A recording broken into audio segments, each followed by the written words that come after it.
কিন্তু আমরা দেখেছিলাম কাঞ্চনজঙ্ঘার ভিউ। তো আজকের ব্লগটা আবার প্রথম থেকে শুরু করি, আজকে পার্ট 2। আজকে আমরা কিছুক্ষণ ঘুরছিলাম, ততক্ষণে একটা খেলা দেখতে পেলাম। তো ফার্স্টে আমার বন্ধু ট্রাই করলো, তো কিছুক্ষণ পর ভাবলাম আমিও ট্রাই করি। তো আমার কপালে তো কিছুই নেই, হলো না। তো এখান থেকে আমরা বেরিয়ে গেছিলাম। বেরোনোর পর আমরা ভাবলাম যে একটু ভিউয়ের মজা আরও নেওয়া যায়।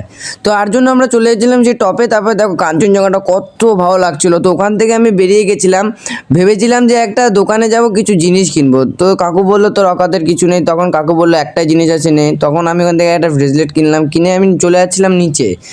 তখন দেখতে পেলাম এই জিনিসটা খুবই অসাধারণ লাগলো। তো ওখান থেকে আমরা গাড়ি করে চলে গেছিলাম আবার সায়েন্স সিটি পার্কে। তো এখানে আমরা ভিতরে ঢুকছিলাম। তো ভিতরে ঢুকতে খুবই ভালো লাগবে, দেখি কেমন লাগে ভিতরেরটা। যে ভিতরে ঢুকতে আগে দেখা গেলো ডাইনোসর, কত কিছু দেখা যাচ্ছে। তো ভিতরে আমরা এন্ট্রি নিয়ে নিচ্ছি। তো এখানে প্রচুর ক্যাচেরা খেললাম টেললাম, দেখতে পেলাম আমি এখানে পৃথিবীও আছে।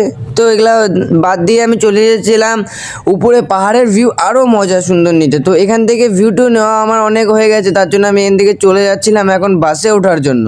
আমাদের বাসটাও ছেড়ে দিয়েছিল, তাই আমরা এখান থেকে বেরিয়ে গেছিলাম। তো রাস্তায় আরও একটু ভিউর মজা নিতে নিতে কখন দেখলাম ঘুম পেয়ে গেছিলো, দেখি অন্ধকার হচ্ছে, বন্ধুরা ক্যাচড়া করছে।